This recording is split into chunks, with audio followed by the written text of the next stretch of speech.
Hello दोस्तों, आप सभी का हमारे चैनल खबर मंथन में स्वागत है। चलिए दोस्तों, झारखंड के 15 सबसे महत्वपूर्ण खबर पर हम नज़र डालते हैं। झारखंड में फिर से मिले 54 पॉजिटिव, कुल संक्रमितों की संख्या हो गई 1605। झारखंड में चीनी वायरस के मरीजों की संख्या लगातार बढ़ती जा रही है। रोज़ 100 से ऊपर संक्रमण के नए मामले की पहचान की जा रही है। राज्य में गुरुवार को रात 8 बजे तक 54 मरीजों की पहचान की गई है। इनमें से 20 सिमडेगा, रांची 9, जमशेदपुर 5, कोडरमा 5, गुमला 5, रामगढ़ 7, पश्चिमी सिंहभूम में से 2 और 1 मामला लातेहार से सामने आया है। आज के ताज़ा मामले के साथ राज्य में संक्रमितों की संख्या 1605 हो गई है।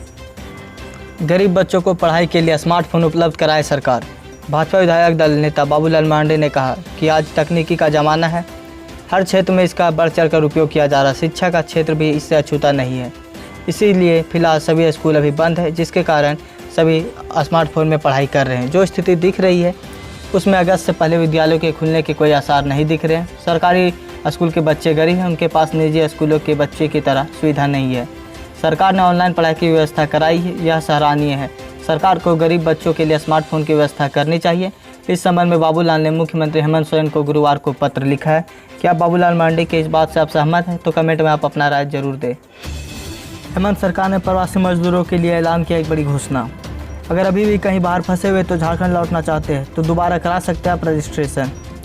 झारखंड के मुख्यमंत्री हेमंत सोरेन ने कहा, राज्य सरकार के प्रयास से अब तक लाखों प्रवासी झारखंड वापस आ चुके हैं। इसके अतिरिक्त और भी लोग अगर झारखंड से बाहर फंसे हुए और वापस आना चाहते हैं तो वे फिर से झारखंड प्रवासी.in पर अपना पंजीकरण करा सकते हैं, जिसके बाद उन्हें झारखंड सरकार की मदद मिलेगी और वे अपने घर वापस आ सकते हैं। साथ ही मुख्यमंत्री हेमंत सोरेन ने कहा कि समाज के सक्षम वर्ग को खुद सामने आकर लोगों की मदद करना चाहिए। इससे एक और ज़रूरतमंद लोगों की मदद होगी और दूसरी ओर मानवता की भावना को भी प्रबलता मिलेगी। 7 स्पेशल ट्रेनों में भरकर लेह लद्दाख जा रहे झारखंड के श्रमिक।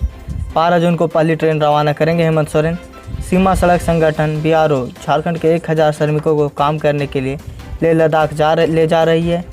इसके लिए बाकायदा स्पेशल ट्रेन चलाई जा रही है। स्पेशल ट्रेन को झारखंड के मुख्यमंत्री हेमंत सोरेन शुक्रवार को हरी झंडी दिखाकर रवाना करेंगे। बाद में ऐसी 6 और ट्रेनें चलेंगी। ये श्रमिक देश के सीमावर्ती इलाकों में सड़क निर्माण का कार्य करेंगे। इन सभी श्रमिकों को विशेष ट्रेन से ले जाया जाएगा।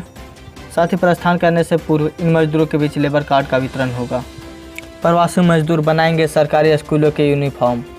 झारखंड में अन्य प्रदेश से लौटे वैसे मजदूर जो अन्य राज्यों में गारमेंट कंपनियों में टेलरिंग का काम कर रहे थे, उनमें से इसके लिए राज्य सरकार ने तैयारी शुरू कर दी है। झारखंड के शिक्षा मंत्री जगन्नाथ महतो ने कहा कि सरकार प्रवासी मजदूरों को रोजगार देने के लिए कृत संकल्प है।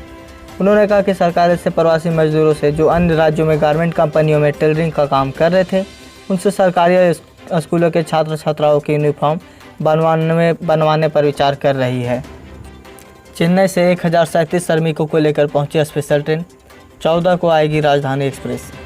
राजधानी रांची में बुधवार की सुबह चेन्नई से 1037 श्रमिकों को लेकर एक स्पेशल ट्रेन हटिया पहुंची।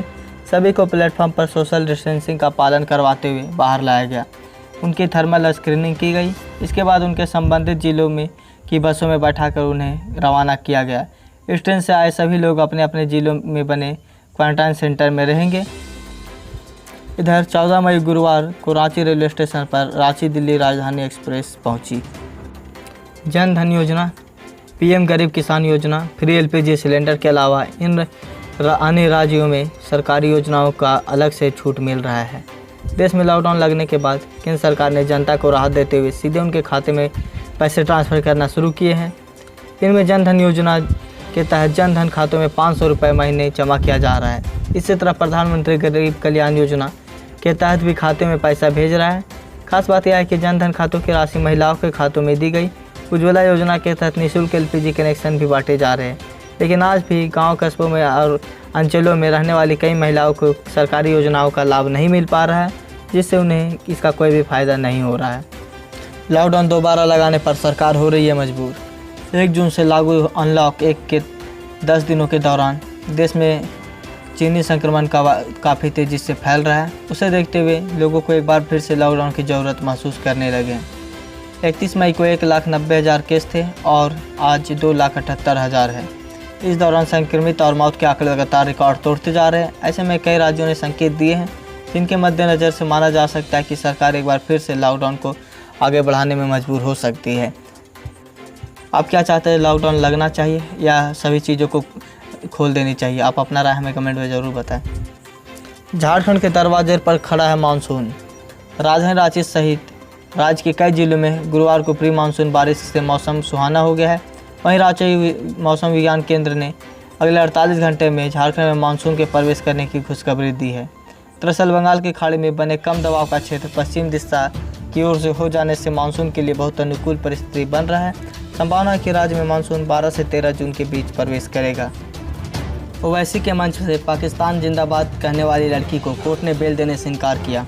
हैदराबाद के सांसद और MIM नेता वसीउद्दीन ओवैसी के मंच से पाकिस्तान जिंदाबाद का नारा लगाने वाली अमूल्या लियोना को कोर्ट ने बेल देने से इनकार कर दिया है। कोर्ट ने बेल ना देने के पीछे का कारण बताया कि अगर उसे रिहा कर दिया गया तो वह फरार हो जाएगी।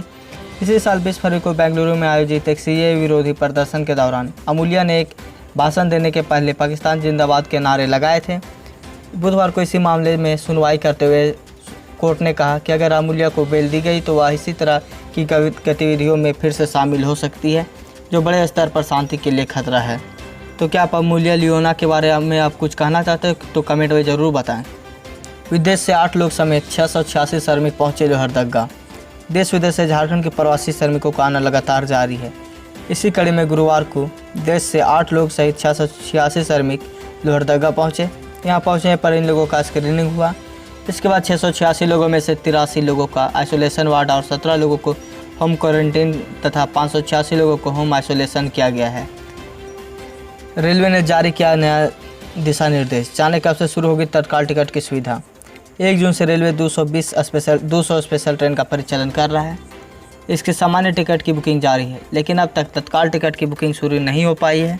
अब रेलवे ने तत्काल टिकट सुविधा बहाल करने का निर्णय लिया है। इस बाबत गाइडलाइन जारी कर दिया गया है। इसके अनुसार स्पेशल ट्रेनों का टिकट 29 जून से बुक हो सकेंगे और साथ ही रेल मंत्रालय ने इससे जुड़ा आदेश जारी कर दिया है। इससे पहले रेलवे ने 31 मई से 120 दिन पहले रेल आरक्षण सेवा बहाल होने के साथ ही तत्काल टिकटों की बुकिंग का ऐलान कर दिया था। अब इसमें बदलाव किया गया है। आचार्य बालकृष्ण का दावा, कहा पतंजलि ने बनाई कोरोना की दवा। 1000 से अधिक लोग हो चुके हैं स्वस्थ। पूरी दुनिया में चीनी वायरस के से हर रोज़ मामले बढ़ते जा रहे हैं। वहीं भारत में 2.5 लाख से ज़्यादा लोग इसके चपेट में आकर संक्रमित हो चुके हैं। चीनी वायरस की दवा बनाने की शोध पूरी दुनिया में चल रहा है, लेकिन अभी तक इसका वैक्सीन नहीं बन पाया है। दुनिया में कई दावे किए जा रहे हैं, जिसमें बताया जा रहा है कि इसकी वायरस से वैक्सीन बना लिया गया है, जो हर साल तैयार हो सकता है। इसी बीच पतंजलि आयुर्वेदिक के को फाउंडर आचार्य बालकृष्ण ने नया दावा किया है। उन्होंने दावा किया कि यह पतंजलि ने चीनी वायरस की दवा बनाने में सफलता हासिल कर ली है। उन्होंने इस दवा से 1000 से अधिक लोगों को ठीक होने की बात भी कही है। IPL फैंस के लिए खुशखबरी। BCCI सितंबर में टूर्नामेंट कराने के लिए पूरी तरह से है तैयार। इंडियन प्रीमियर लीग का आयोजन इस साल हो पाएगा या नहीं, इस बात को सबको लेकर चिंता है। चीनी वायरस के संक्रमण की वजह से 29 मार्च से शुरू होने वाला टूर्नामेंट को अनिश्चित समय के लिए स्थगित कर दिया गया है। IPL के चेयरमैन ब्रजेश पटेल ने कहा कि वो इसके आयोजन के लिए तैयार हैं, लेकिन उनको इंटरनेशनल क्रिकेट काउंसिल T20 विश्व कप के फैसले का इंतजार है। सर्वे में लोगों से पूछा गया कि PM मोदी बदलना चाहिए या नहीं। चीनी वायरस के इस दौर में मोदी सरकार ने कई अहम कदम उठाए हैं, जिसमें से कुछ लोग खुश हैं तो कुछ लोग इन कदमों से संतुष्ट नहीं है। इसी बीच एक सर्वे किया गया जिसमें लोगों से पूछा गया कि क्या वे मोदी सरकार के काम से संतुष्ट है या नहीं। हाल ही में हुए सी वोटर सर्वे में लोकप्रियता के लिए PM मोदी को 65% समर्थन प्राप्त हुआ। बात करें सबसे लोकप्रिय मुख्यमंत्री की, तो इस बार ओडिशा के मुख्यमंत्री नवीन पटनायक सबसे लोकप्रिय मुख्यमंत्री शामिल हैं। राहुल गांधी के मुकाबले 3 गुना ज़्यादा है PM मोदी की लोकप्रियता। सी वोटर के इस सर्वे में 65% लोगों ने PM मोदी को समर्थन दिया। इस सर्वे में 58% लोगों ने कहा कि PM मोदी के काम से वे संतुष्ट थे, जबकि 24% ने कहा कि वे कुछ हद तक संतुष्ट हैं और से 16% बिल्कुल संतुष्ट नहीं थे। लेकिन राहुल गांधी को केवल 23% ही लोकप्रियता हासिल हुई है। आपका वोट किसे जाता है, राहुल गांधी या PM नरेंद्र मोदी को? आप अपना राय हमें कमेंट में ज़रूर बताएं, ताकि हमें भी पता चले कि आप किसे सपोर्ट करते हैं। तो दोस्तों बस आज की ताज़ा खबर बस इतना ही। अगर आप हमारे चैनल में नए तो हमारे चैनल को सब्सक्राइब करें और बेल आइकन दबा दें ताकि जब भी हम वीडियो डालें नोटिफिकेशन आप तक पहुँच जाए। साथ ही इस न्यूज़ को ज़्यादा से ज़्यादा लाइक करें और शेयर करें।